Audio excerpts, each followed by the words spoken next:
नमस्कार, आप देख रहे हैं निवेश की एबीसीडी। मैं हूं आपके साथ कविता थपलियाल। 2022 क्या 2021 की तरह बम्पर रिटर्न का साल रहने वाला है? और अगर नहीं तो किस तरह से 2022 में अपने पोर्टफोलियो का विस्तार करें ताकि जो कमाई आपने 2021 में कमाई है वो और ज्यादा आगे बढ़े? किन थीम्स पर आपको फोकस करना चाहिए? बजट है, इलेक्शंस है, बाजार के इन ट्रिगर्स को कैसे अपने फायदे के लिए आपको भुनाना चाहिए? आज का फोकस इन्हीं तमाम मुद्दों पर होगा।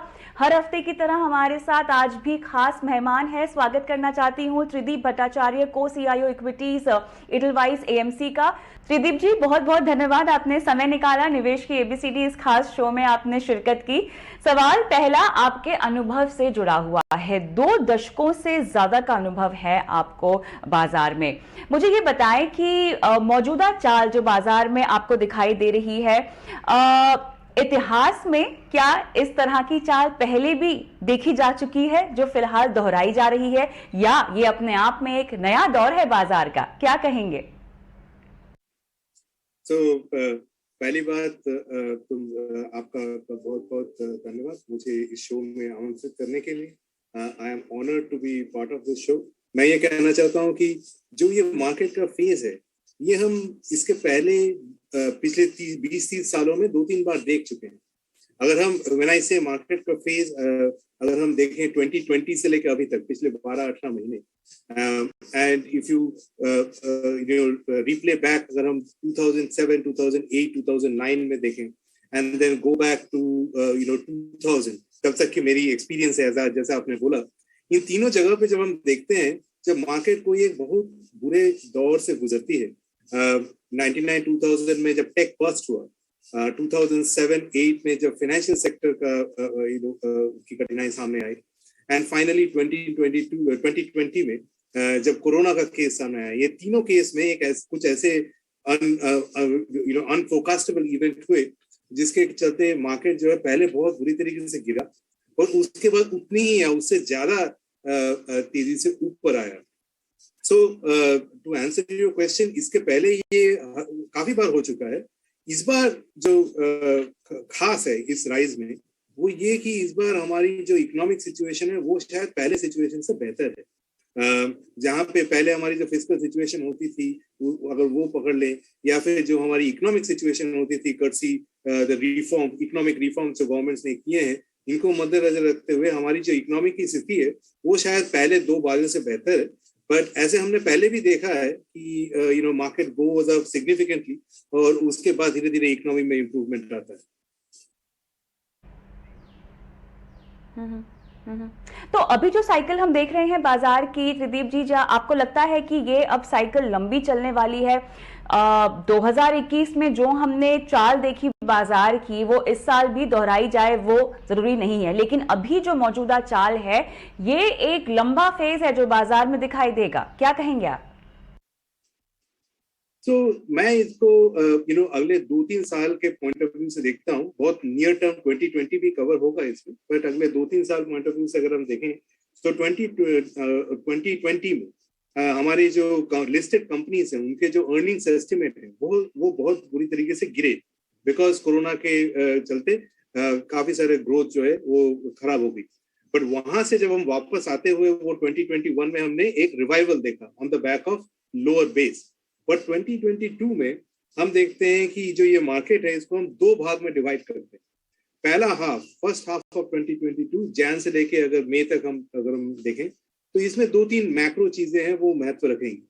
पहली बात ये कि ग्लोबली इंटरेस्ट रेट्स काफी पोस्ट पेंडेमिक पहली बार शायद थोड़ा बढ़े, तो इसको ध्यान में रखना होगा।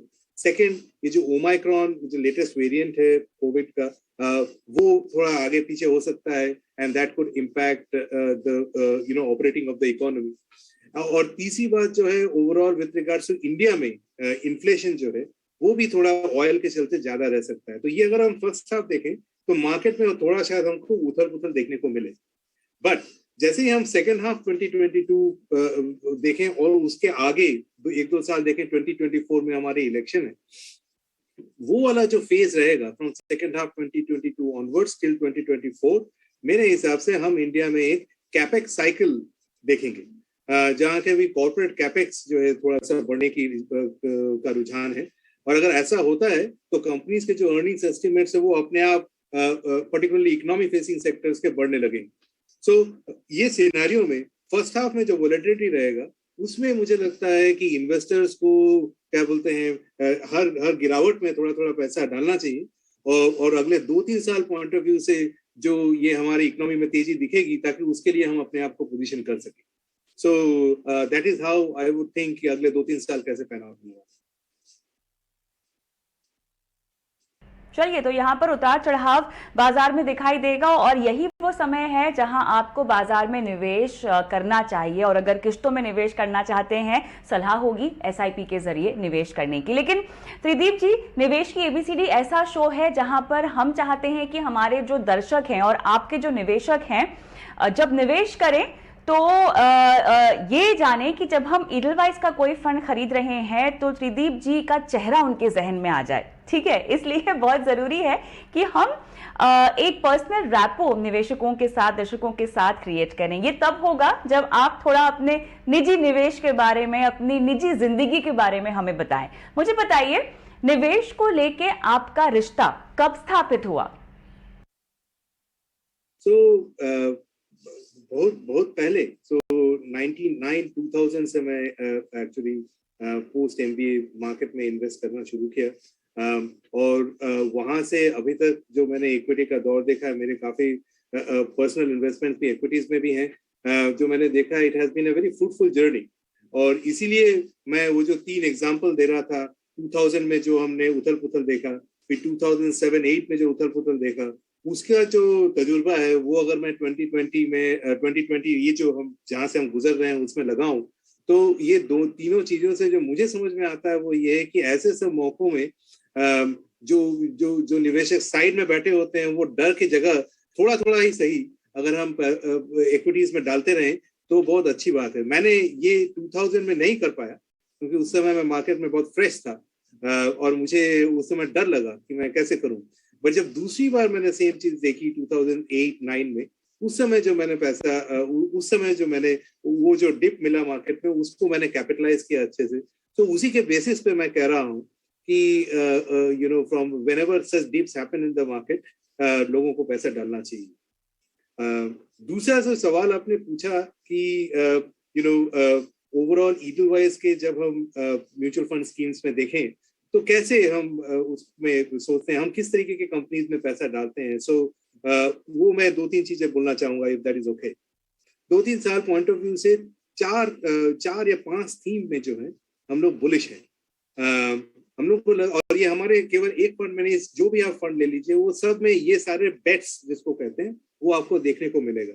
सो मैं एक एक करके ये 5 आपको ब्रीफली आपके सामने रखता हूँ, हो सकता है इसमें से शायद कोई आपको अच्छा लगे। तो पहली बात जो है which we call as English में private sector, private consumption demand.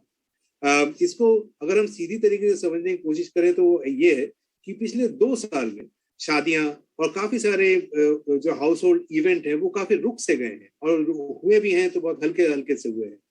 लेकिन अगले 2 साल का, अगर 2 से 3 साल का व्यू ले तो ये ओमाइक्रॉन अभी उसको शायद दबा के रखेगा, लेकिन अगले 1-1.5 साल में ये सारी इवेंट वापस आएंगी, और जब ये वापस आएंगी तब लोगों का जो खर्च करने का जो अंदाजा है वो भी वापस आएगा, और उससे जो बेनिफिट होगा वो कुछ लिस्टेड शेयर्स में डेफिनेटली देखने को मिलेगा। तो वो डेफिनेटली हम अपने पोर्टफोलियो में खेल रहे हैं। This is the first theme which we call it private consumption demand, जो आपके और मेरे डिस्क्रिशनरी खर्चे की बात होती है। सेकेंड आई वुड से is private sector consumption, private sector investment demand.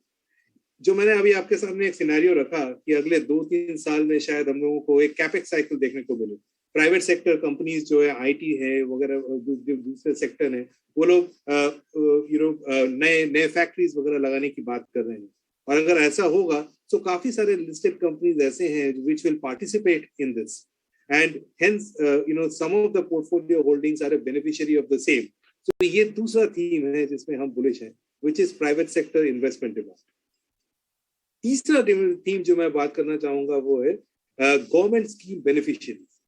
पिछले 4-5 सालों में हमने देखा है कि मोदी गवर्नमेंट ने कुछ ऐसे स्कीम्स किए हैं, जैसे PLI स्कीम हुआ वगैरह वगैरह, जिससे कि इंडिया की जो लॉन्ग टर्म इकोनॉमिक ग्रोथ है वो 1 या 2% से ज्यादा बढ़ सकती है। तो उसमें भी जो है, उसमें कुछ बेनिफिशियरीज हैं जो लिस्टेड स्टॉक्स में हमें अच्छे लगते हैं। That is third theme that we are playing through all our portfolio. Fourth जो हमारी इंपॉर्टेंट थीम है वो है consumer companies with pricing power. इसका मतलब वो कंज्यूमर कंपनी जो ज्यादा इन्फ्लेशन के माहौल में भी प्राइस अपना बढ़ा करके रख सकती है विदाउट इम्पैक्टिंग डिमांड। तो जैसे एशियन पेंट्स हुआ, और ऐसे काफी सारे, और ये सारे एग्जांपल मैं दे रहा हूँ not as a recommendation but more as an example that companies जो अपने प्राइस बढ़ा सके बट फिर भी उनके जो डिमांड है उसमें इम्पैक्ट ना हो। So that is another theme that we are positive on. And finally I would say China plus one beneficiaries. मतलब काफी इंडस्ट्री में, काफी सेक्टर्स में, जैसे केमिकल्स हुआ वगैरह वगैरह, ऐसे देखने को मिल रहा है कि China is vacating the spot. And Indian government has taken some steps जहाँ पे भी Indian companies वो market share gain कर सकती हैं। So वो एक और एरिया है जहाँ पे हमने अपने पोर्टफोलियो में कुछ शेयर्स दे रखे हैं which will stand to benefit। तो ये 5 थीम हम काफी बुलिश हैं। And hopefully whichever portfolios you pick from Edelweiss standpoint, आपको ये 5 थीम के रिलेटेड स्टॉक्स देखने को मिले। जो 5 थीम्स आपने अभी मेंशन की है, क्या इनमें बजट और इलेक्शंस के इम्पैक्ट को फैक्टर इन किया हुआ है? और जब मैं इम्पैक्ट की बात करती हूं तो किस तरह की दशा और दिशा बाजार की आपको दिखाई देगी इन दोनों इवेंट्स को ध्यान में रखते हुए? क्या उम्मीदें हैं और किस तरह से बाजार पर असर पड़ेगा? बहुत अच्छा सवाल है आपका। जो मैंने थीम्स की बात करी वो एक्चुअली अगले 2 या 3 सालों में पैन आउट होगा। सो वो शॉर्ट टर्म नहीं है। बट आपका जो सवाल है वो बजट का जो सवाल है वो बहुत रेलिवेंट है इन द करंट कॉन्टेक्स्ट। सो मैं उसका एक पहले कॉन्टेक्स्ट देना चाहूंगा। जो अभी बजट है, ये जो अगला नेशनल इलेक्शन है 2024 में, उसको मद्देनजर रखते हुए ये एक इम्पोर्टेंट बजट है।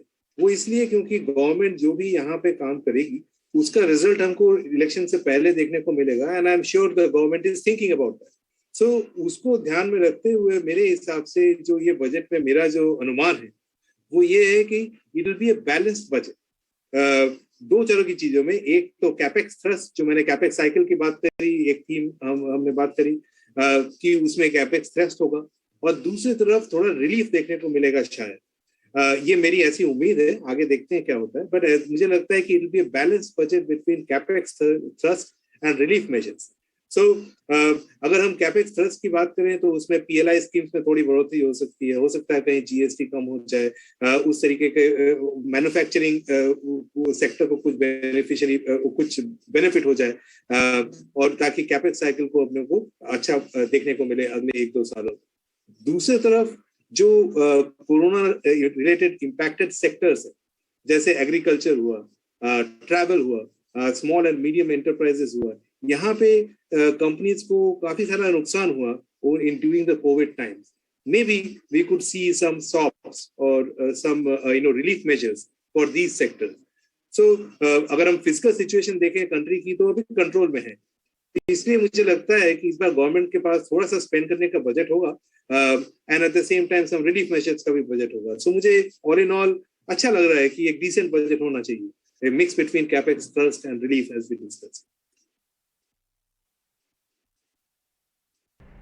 अच्छा, बाजार की चिंताओं में से एक चिंता यूएस का नकदी कम करना और खत्म कर देना है।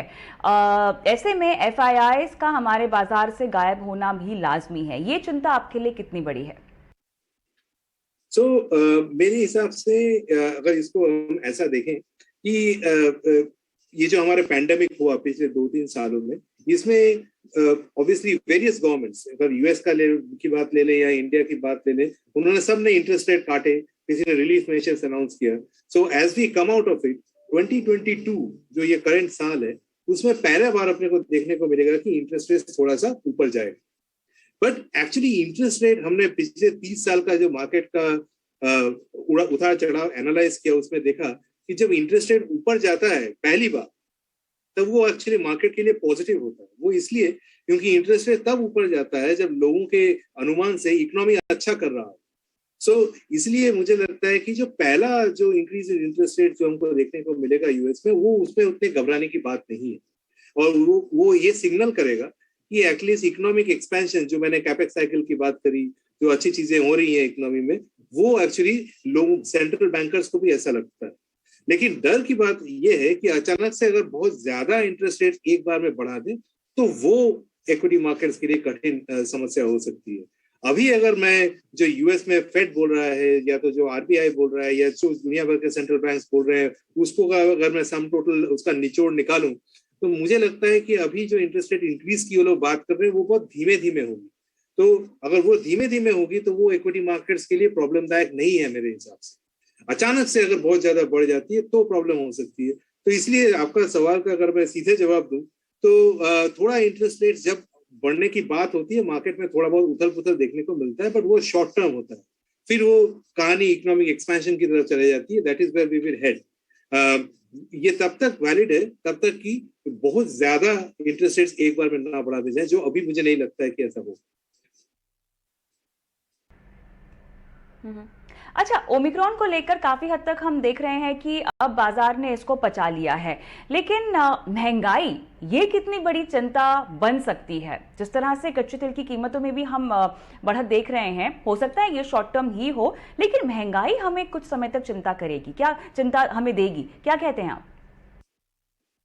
महंगाई एक ऐसी बात है जो हमारी परचेसिंग पावर जिसको कहते हैं उसको इरोड कर देती है, just for the benefit of viewers. मतलब अगर आपका जो जहां पे भी आप निवेश करें वहां पे अगर आपके जो भी रिटर्न अगर 10% हो, अगर इन्फ्लेशन ही 12% हो जाए, मतलब रियल टर्म्स में आपके परचेसिंग पावर कम होगी। Just to kind of elaborate inflation कितनी बड़ी चीज हो सकती है।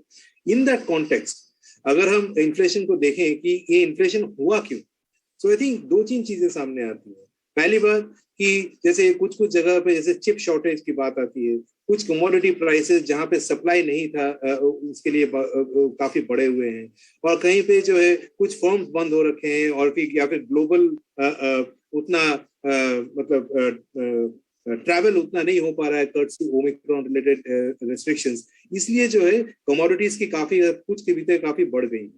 तो ये जो है ये शॉर्ट टर्म है। ये जैसे जैसे ओमिक्रॉन का इश्यू डाइजेस्ट होगा अगले 3 से 6 महीने में, ये रेस्ट्रिक्शंस कम हो जाएंगे, सप्लाई रेस्ट्रिक्शंस चले जाएंगे, एंड हेंस मेरे को लगता है कि जो इन्फ्लेशन का अभी जो दर है जो काफी बढ़ा हुआ है, ये अगले 3 से 6 महीने में कम होने वाला है और कम होने की उम्मीद है। But having said that, inflation ऐसी चीज है कि जिसमें हम वो हमेशा उसकी नब्ज हमेशा पकड़े रहना पड़ता है, क्योंकि ये मतलब बहुत ज्यादा प्रेडिक्टेबल नहीं होती। अभी जितना मुझे समझ है उस हिसाब से अगले 3 से 6 महीने में ये इन्फ्लेशन कम होगी, जो कि मतलब इसलिए उतनी चिंता वाली बात नहीं है। लेकिन जैसे ऑयल प्राइस हुआ, ऐसे कुछ चीजें जो है इनको हमको कंटिन्यूसली देखते रहना होगा, कहीं ऐसा ना हो कि ये हद से आगे बढ़ जाए। अगर एक रिस्क मैं मार्केट में देखता हूँ वो ये है कि अगर मान लीजिए ऑयल प्राइसेस या कोई कमोडिटी प्राइसेस जरूरत से ज्यादा समय तक ऊपर रहें, तब हमको इक्विटी मार्केट्स के लिए खतरा हो सकता है। अभी के रेट में जितनी मेरी समझ है ऐसा नहीं होना चाहिए। अगले 3 से 6 महीने में प्राइसेस नीचे आने चाहिए। थोड़ा सा अब 2021 में जब हमने निवेशकों की भागीदारी बढ़ती हुई देखी है, अगर मैं एसआईपी के आंकड़ों की ही बात करूं तो दिसंबर महीने में रिकॉर्ड आंकड़े आते हुए हमने देखे हैं। 2022 में वो निवेशक त्रिदीप जी जिन्होंने 2021 में एंटर किया होगा और मुनाफा कमाया होगा, थोड़ा सा उन्हें झटका लग सकता है, उन्हें आप क्या कहेंगे? तो इसमें दो चीजें हैं जो समझना इम्पोर्टेंट है। पहली बात तो ये कि पहली बार और पहली बार शायद नहीं कहूंगा, मतलब काफी समय में पहली बार ऐसा हुआ कि जो इंडियन इन्वेस्टर्स हैं उसका ध्यान इक्विटीज के तरफ स्ट्रक्चरली थोड़ा बढ़ रहा है। इसका अगर हम एग्जांपल देखना चाहें तो we can see the number of retail accounts being opened with the brokers. ये जो आईसीआईसीआई सिक्योरिटीज और एंजल वन, ये जो भी रिटेल ब्रोकरेजेस हैं, वहां पे जो जितने अकाउंट खुले हैं वो काफी बड़े हुए हैं।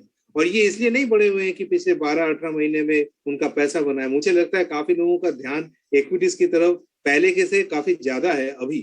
वो इसलिए क्योंकि पहले जितना डेट या फिक्स्ड इनकम में रिटर्न बनता था उतना आज नहीं बन रहा है शायद, और इसलिए structurally people are moving a bit of asset allocation from debt to equity. तो ये जो एलिमेंट है, ये एलिमेंट हमको सिप के फॉर्म में देखने को मिलेगा continuously, in my opinion, on A structural basis.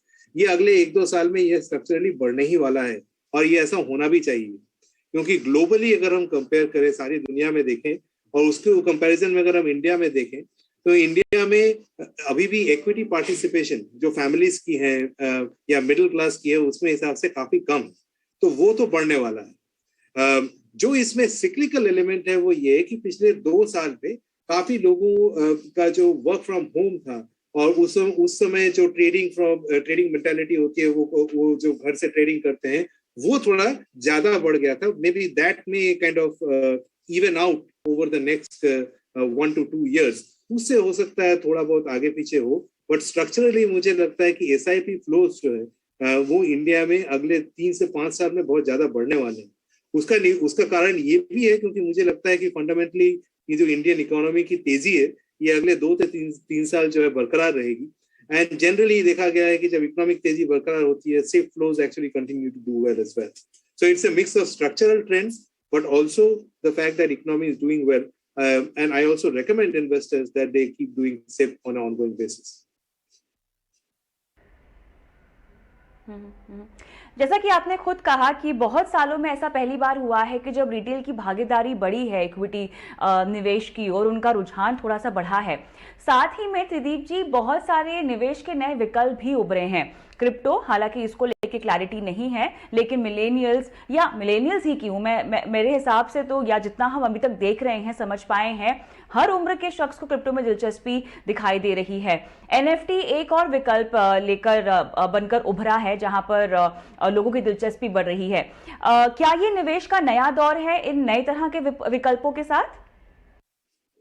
अगर हम मार्केट्स की हिस्ट्री पिछले 100 साल में देखें, तो ऐसे कई बार ऐसे हुए कि नए नए इन्वेस्टमेंट्स, नए तरीके के इन्वेस्टमेंट, नए तरीके के कंपनियां लिस्ट हुई, एंड इन्वेस्टमेंट एवेन्यूज जिसको कहते हैं, वो एक्सपैंड हुए।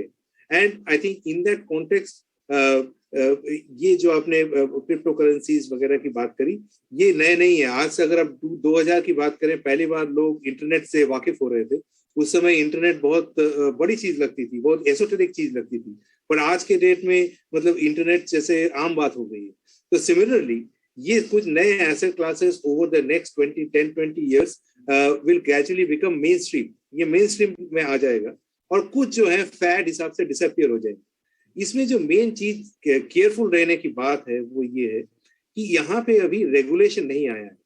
तो जैसे हम इक्विटी मार्केट्स की बात कर रहे हैं, फिक्स्ड इनकम की बात कर रहे हैं, जो ट्रेडिशनल एसेट क्लास में हम बात करते हैं, उसमें काफी हद तक रेगुलेशन है, जिसके लिए मतलब कोई एक वॉच टावर बैठा हुआ है जो कि ये सब देख रहा है कि सब ठीक हो रहा है कि नहीं।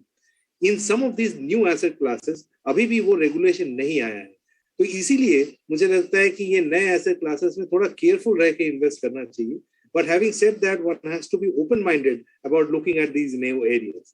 The only thing is when regulation comes in, तब इसमें जैसे कहते हैं दूध का दूध पानी का पानी हो जाएगा, उसके बाद ये थोड़ा सा मेन स्ट्रीम हो जाएगी। So I see positive outlook for broader asset classes, but with a bit of caution कि ये अनरेगुलेटेड है अभी। अच्छा, मुनाफा बांधने की अगर मैं बात करूं तो किस तरह के निवेशकों को आप थोड़ी सी प्रॉफिट बुकिंग करने की सलाह देंगे, और साथ ही पोर्टफोलियो डाइवर्सिफिकेशन में क्या ये साल थोड़ा सा डेट में निवेश करने का भी है क्या? मेरे हिसाब से जो मार्केट्स में पिछले 12 से 18 महीने में, ये आपका सवाल का मैं थोड़ा राउंडेड आंसर दूंगा, हैव अ बिट पेशेंस। पिछले 12 से 18 महीने में जो हमने मार्केट में देखा, वो काफी हद तक एक मैक्रो ट्रेड था। चीजें गिरी, फिर वापस आई, तो हमने जो पहले नहीं गिरे थे फिर उसको लिया, उस हिसाब से एक एक करके सारे सेक्टर्स वापस आते रहे। तो ये मोटा मोटी एक मैक्रो ट्रेड है। ये मैक्रो ट्रेड अभी खत्म हो चुका है। यहाँ से आगे जो शेयर प्राइस मूवमेंट होंगे, वो काफी हद तक इस बात पर डिपेंड करेंगे कि वो जो कंपनी है उसका अर्निंग्स अपग्रेड हो रहा है कि नहीं, उसकी कंपनी स्पेसिफिक क्या कारण है जिसके लिए उसके ग्रोथ के जो प्रोस्पेक्ट्स हैं वो बेहतर हैं as oppose to any other company. तो इन अदर वर्ड्स जो मैं कह रहा हूँ कि ये जो मैक्रो ट्रेड है ये हो गया है, अभी आगे की रैली जो है वो कंपनी स्पेसिफिक है।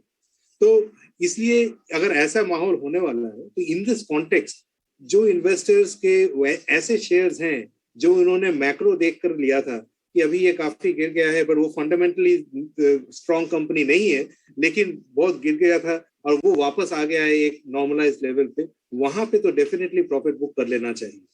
But at the same time जहां पे हमको लगता है कि बॉटम अप बेसिस पे मैंने जो ये 5 थीम गिनाए, उसमें अगर ये कंपनी फिट होते हो तो डेफिनेटली अपने पास ये रखना चाहिए, क्योंकि अगले 3 से 5 सालों में मुझे काफी तेजी दिखती है उन एरियाज में। बहुत बहुत शुक्रिया त्रिदीप भट्टाचार्य जी, आपने समय निकाला इस खास पेशकश में। बहुत बारीकी से आपने बताया निवेशकों को कि अपने पोर्टफोलियो को कैसे विस्तार की ओर लेकर जाना चाहिए, साल 2022 में क्या अहम ट्रिगर्स हो सकते हैं और साथ ही किन थीम्स पर उन्हें फोकस करना चाहिए। बहुत बहुत शुक्रिया, आपने हमसे बात की। निवेश की एबीसीडी में मुझे भी इजाजत दें। नमस्कार।